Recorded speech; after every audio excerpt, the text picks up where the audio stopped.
Get out of my crack house!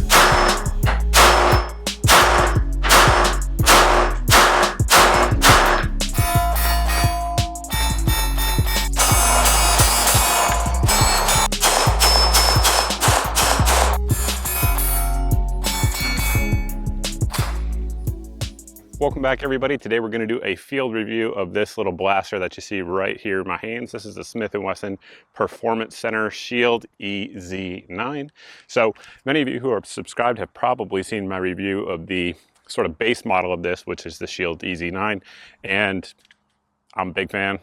We've had multiple videos on it. We've had multiple new female shooters on the channel trying it, shooting it. So there's a lot of videos on that particular pistol if you want to check it out. Well, Smith & Wesson went ahead and did their performance center upgrades to it, worked their magic on it, and this is what we have right here. So kind of going through it, this obviously has the gold action going on. They have black, silver, and others as well, but it's the internet, so we went with gold.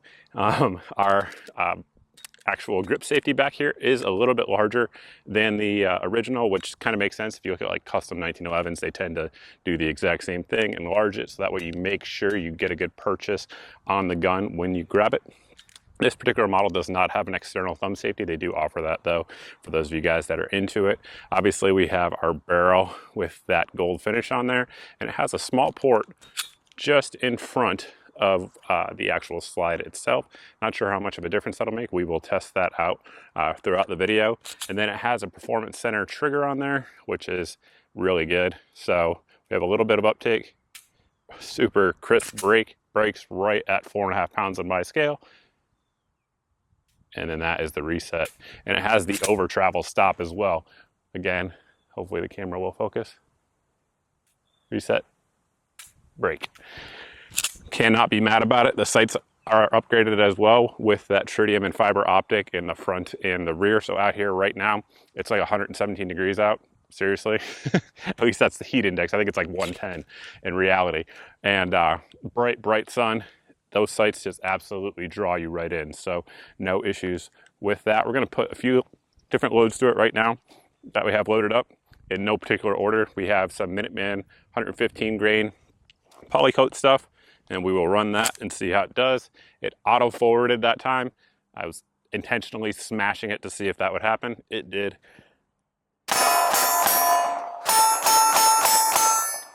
And we locked back. What else is in my pocket in terms of ammunition? All right, up next, this is going to be just some Minuteman munitions again, 115 grain, but total metal jacket rather than synthetic jacket. Can I get it to auto forward? Not that time.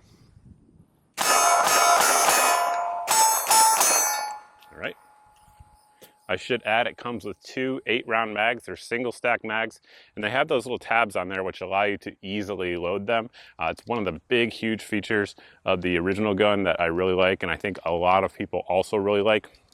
Additionally, if you guys haven't watched that video yet, manipulation of the slide, again, is intentionally designed to be easy for weaker shooters or less skilled shooters or somebody with a disability, those sorts of things. And one thing I noticed too is that the lightning cuts up front actually do somewhat act as forward serrations if you guys are into forward serrations, but I think most folks are probably going to use the rear, particularly with those 2 wings out there at the back that really give you a good purchase on it. So there is that.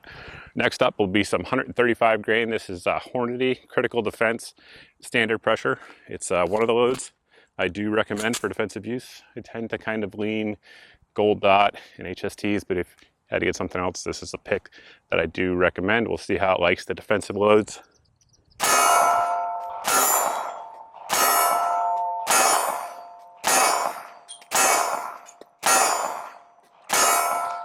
All right. So that target's, you guys obviously can't see it, it's downrange at about 12 yards, and we got about a 3-inch circle, just offhand firing, not really focusing too much on accuracy. So practical accuracy, doing just fine. I had to retreat to the shaded oasis known as the crack house because that sun was just killing me out there. Anyway, we've continued shooting the pistol throughout the day. And one thing I was really kind of thinking in my head is, does it actually feel like it shoots softer than the standard model. So we're gonna run in right now a split screen in slow motion, and you guys can see the recoil. Basically, I had a 10-inch target at 12 yards, and as fast as I could keep it on target, that's as fast as I was firing.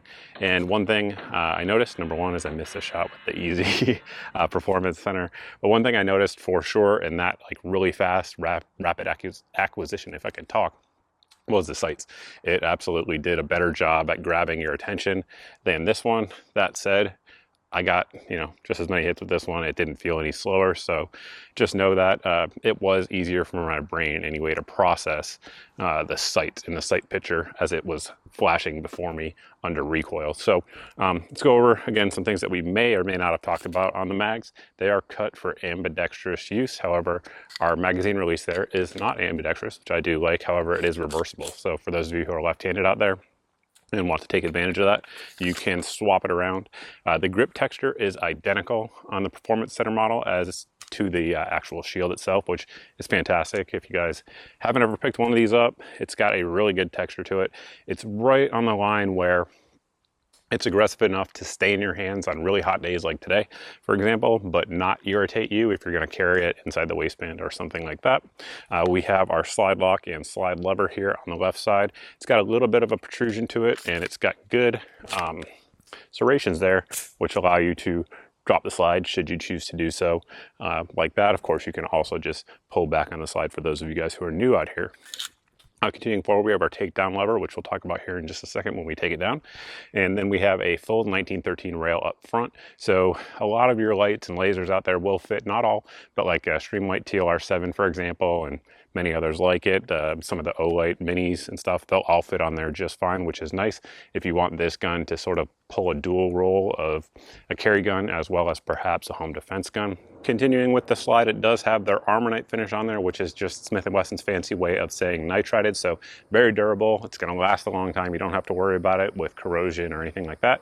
And again, for new folks here, it actually penetrates the surface of the steel itself and gives it those properties of corrosion resistance, hardness that I just talked about.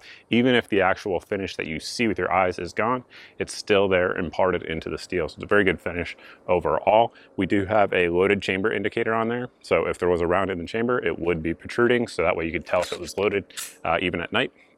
Getting into disassembly, we're going to lock the slide back here with our takedown, or excuse me, our slide lock. Make sure it is clear. It is. At this point, we're going to rotate the lever down 190 degrees rather, and let the slide come off. Now, one thing that's different about this pistol that a lot of people don't realize until they actually get it in their hands is that it's not striker fire. So it's got an internal hammer on there, which is exactly why we have our grip safety. So if it was striker fire, typically you'd have a safety mechanism out there on the trigger. Some folks call it the dingus, which prevents rather the trigger from traveling to the rear without actually pressing on it. So this obviously doesn't have it. So the way Smith & Wesson got around it in terms of providing the same level of safety, drop safeness, all of those sorts of things, is having this grip safety there that has to be engaged in order for the trigger to come back. Taking our guide rod out, you guys can see there it is a steel guide rod, and then the barrel comes out as well, and this one's a dirty girl at this point of the day, but that's how it comes out. Really good finish work on the inside of the slide, as you would expect from Smith & Wesson. I mean, if you guys haven't watched my factory tour video yet, check it out. They do stuff right over there. Now, one note on disassembly, excuse me, on reassembly, is that you do not want to press your grip safety while doing so. So, because if you do, right here, it will basically, camera can see that, it'll be too high if you press it, and you won't be able to put your slide on, so don't press it. Make sure you just let it go as it would normally go, and then slide your slide back on and rotate back, and you're ready to go. At this point, I think we've covered most of the important points with the exception of two, and that's going to be reliability and price points. So reliability, unfortunately, this is the first Shield EZ pistol I own that I've actually had a malfunction with, and it was literally the first round I tried to put through it. First mag, Performance Center Shield EZ9. Let's see. Not the way you want to start.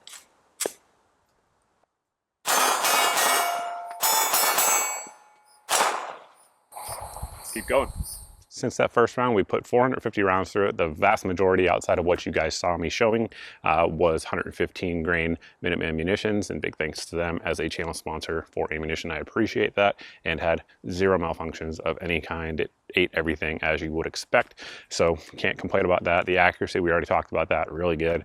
And then as good as I could do, at least in those conditions, with this guy behind the gun without a rest anyway. Better yet, better way to say it. Price point on this one, I think the MSRP is $588, and the MSRP here on our standard Shield EZ is like $110 less. So let's think about it, right? So you get upgraded sights, tritium fiber optic, like I talked about. They're great, 3-dot, plenty of protection on the fiber optic area there, which is always important if you're using fiber optic. Has a nice ledge on there on the rear sight, which the original doesn't have. It has a Novak cut, which personally I don't like. So that's an upgrade right there, just straight from the factory. Then you have that added grip area on the grip safety. Now, I would say from a functional standpoint, that is an upgrade for sure, because it's just less likely you're not going to engage that grip safety. Now, again, these are guns that are oriented, generally speaking, for newer shooters, older shooters, weaker shooters, etc. Those folks tend to also have crappy grips. It's just kind of what it is. They tend not to get as high as they should and not really grab onto it as you should with a pistol. So that is a functional advantage in my opinion. Of course, the lightning cuts there on the slide, I could do without personally. I know some folks may like them because they look cool or whatever. I don't really care. I honestly would probably rather have a closed system just to keep debris out, but that said, they're very reliable guns. Now the port, again, I didn't notice it actually made a difference in terms of recoil management at all. These guns shoot really flat. They have that very lightweight slide that allows it to, again, be easily manipulated, but also not have a huge recoil impulse to it. So I didn't notice a difference. One thing though, in the crack house is I did see more muzzle flash than I normally would. So if that's a concern for you, just be aware of that. That said, totally not blinding, anything like that. I've actually done videos on ported guns and whether or not they'll blind you at night. They don't. I can assure you I've shot them at night in pitch darkness and it's not happened at all. So overall, I'd say it's a good gun. Smith & Wesson's probably going to sell a ton of these.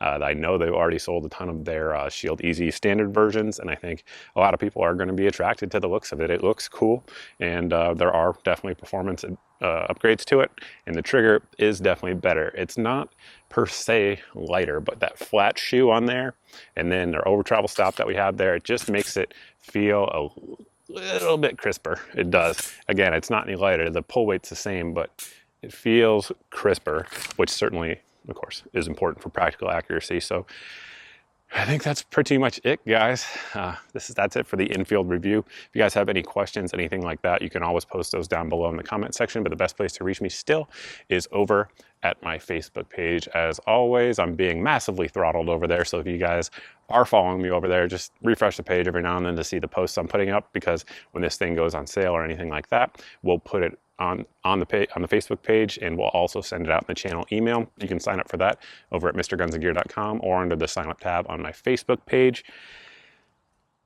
I think that's it. I think that's the end of my spiel. Thanks for watching, guys. If you're not subscribed, please go ahead and hit that subscribe button. And I look forward to seeing everybody in the next video.